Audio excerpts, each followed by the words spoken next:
Good morning student.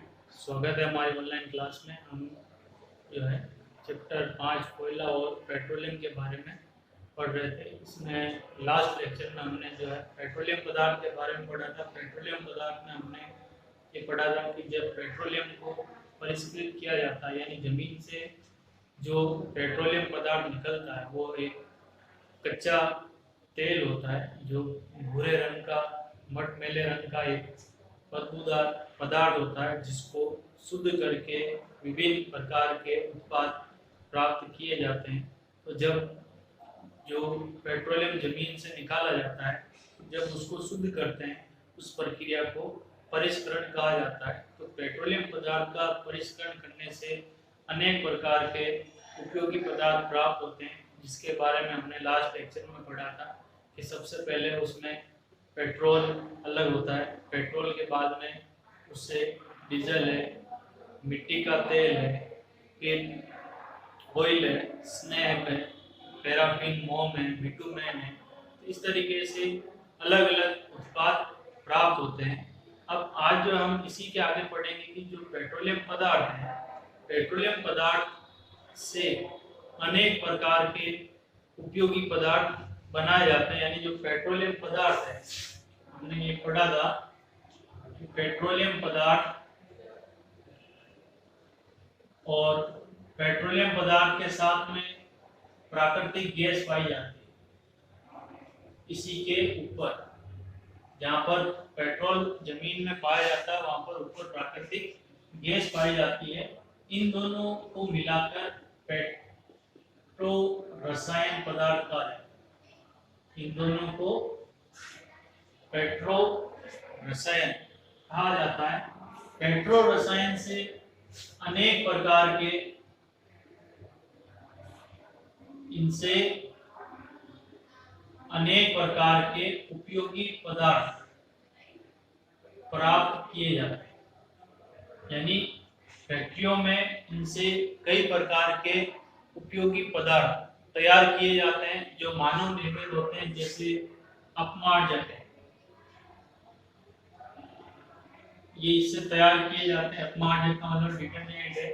फिर संश्लेषित रेसे,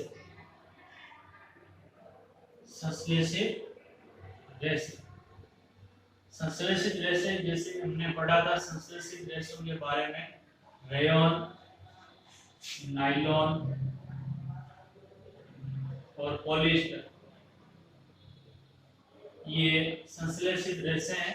इनका निर्माण पेट्रो रसायन से किया जाता है। इसके अलावा मानव निर्मित प्लास्टिक है,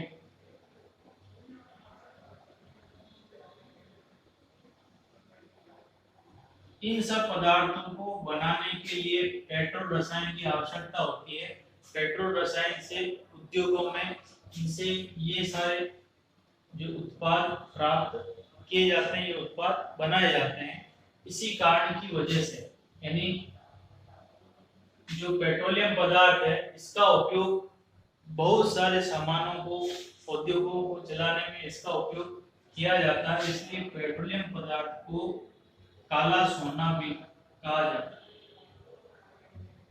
ब्लैक गोल्ड, क्योंकि ये सोने की तरह ही एक महंगा उत्पाद है जो कई प्रकार के उत्पाद बनाने में काम में आते हैं। ठीक है, तो ये जो हमने इस पेट्रोलियम पदार्थ के बारे में पढ़ा। अब इसके आगे जो है प्राकृतिक गैस,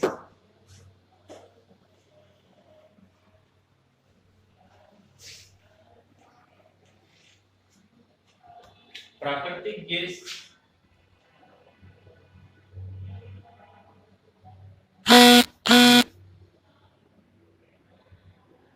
प्राकृतिक गैस जो है, ये गैस जमीन में पेट्रोलियम पदार्थ के ऊपर पाई जाती है। हमने डायग्राम देखा था कि जो चट्टानें होती है, इस तरीके से ये चट्टानें हैं। इन चट्टानों में जो यहाँ पर जैसे पेट्रोलियम पदार्थ है, तो इस पेट्रोलियम पदार्थ के ऊपर प्राकृतिक गैस पाई जाती है। उसको जमीन में पाइप द्वारा इसको निकाला जाता है, प्राकृतिक गैस को। प्राकृतिक गैस को उच्च ताप और दाब पर संपीड़ित करके इससे सीएनजी बनाई जाती है, संपीड़ित प्राकृतिक गैस। संपीड़ित प्राकृतिक गैस सीएनजी तैयार की जाती है। सीएनजी को पाइप के माध्यम से घरों में पहुंचाया जाता है। इसका उपयोग, संपीड़ित प्राकृतिक गैस का उपयोग एक तो बिजली बनाने के लिए किया जाता है, बिजली बनाने के लिए। इसके साथ साथ जो परिवहन के साधन है, परिवहन के साधनों में ईंधन के रूप में, परिवहन के साधनों में ईंधन के रूप में संपीड़ित प्राकृतिक गैस का उपयोग किया जाता है। ये गैस एक स्वच्छ ईंधन है। स्वच्छ ईंधन इसको इसलिए कहा जाता है क्योंकि जो दूसरे प्रकार के ईंधन को जब जलाते हैं तो उनसे कार्बन डाइऑक्साइड गैस अधिक मात्रा में निकलती है, जिससे प्रदूषण जो है ज्यादा होता है। लेकिन जो संपीड़ित प्राकृतिक गैस है, जब इसको जलाया जाता है ईंधन के रूप में, इसको काम में लिया जाता है, तो इससे कम मात्रा में प्रदूषण होता है, इसलिए इसको स्वच्छ ईंधन कहा जाता है। प्राकृतिक संपीड़ित प्राकृतिक गैस को स्वच्छ ईंधन कहते हैं क्योंकि इनको जलाने पर प्रदूषण कम होता है। ठीक है। इसके अलावा प्राकृतिक गैस का उपयोग उद्योगों में जो है, फैक्ट्रियों में उर्वरक यानी जो यूरिया खाद वगैरह जो है उसको तैयार करने में इसका उपयोग किया जाता है। इसको पाइप की सहायता से आसानी से एक स्थान से दूसरे स्थान पर पहुंचाया जाता है। कई बड़े शहरों में पाइपलाइन की सप्लाई द्वारा प्राकृतिक गैस को एक स्थान से दूसरे स्थान पर पहुंचाया जा रहा है। वर्तमान में प्राकृतिक गैस के बहुत सारे भंडार मिले हैं, जिसमें प्राकृतिक गैस के भंडार अपने राजस्थान, भारत में राजस्थान, महाराष्ट्र, त्रिपुरा, इसके अलावा असम,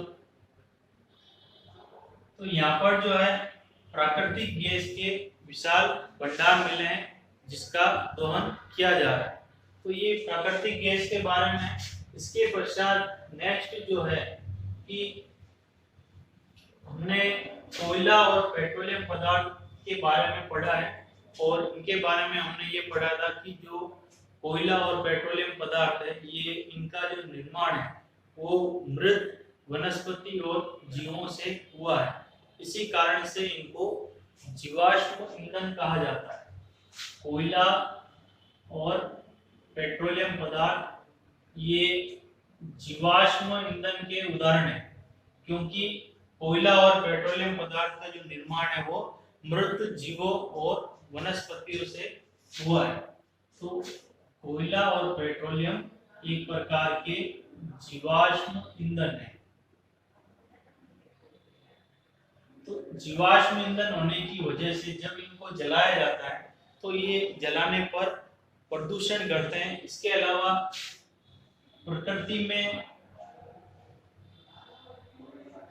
में इनके सीमित भंडार है।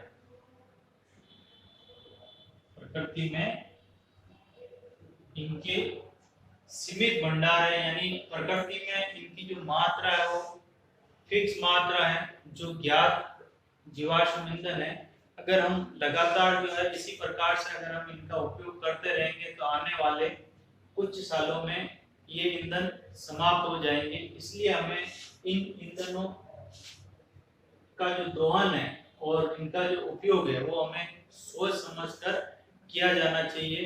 वर्तमान में सरकार जो है इन ईंधनों को कम खर्च के लिए जो दूसरे जो वैकल्पिक स्रोत है उनके बारे में ज्यादा पता लगाया जा रहा है और उनका उपयोग करने की सलाह दी जा रही है। हम भी जो है कई प्रकार से इन संसाधनों का उपयोग जो है कम करके इनको बचा सकते हैं। ठीक है। जैसे अनावश्यक रूप से हम जो है घरों में बिजली वगैरह नहीं जलाएं, या जब हम गाड़ी चला रहे हैं तो अगर कहीं पर हम रुक रहे हैं, जैसे सिग्नल पर हम रुक रहे हैं, तो उस समय अगर ज़्यादा समय तक रुक रहे हैं तो वहाँ पर गाड़ी बंद कर दें, ताकि जो है ईंधन जो है खर्च नहीं हो। इस प्रकार से हम जो है कई प्रकार से इसको ईंधन को बचा सकते हैं, क्योंकि ये जो संसाधन है ये सीमित मात्रा में है। एक बार समाप्त हो गए तो इनको वापस बनने में हजारों लाखों वर्ष लगते हैं, जो काफी लंबा समय है, जिससे जो है हमें ये संसाधन प्राप्त नहीं होंगे। ठीक है।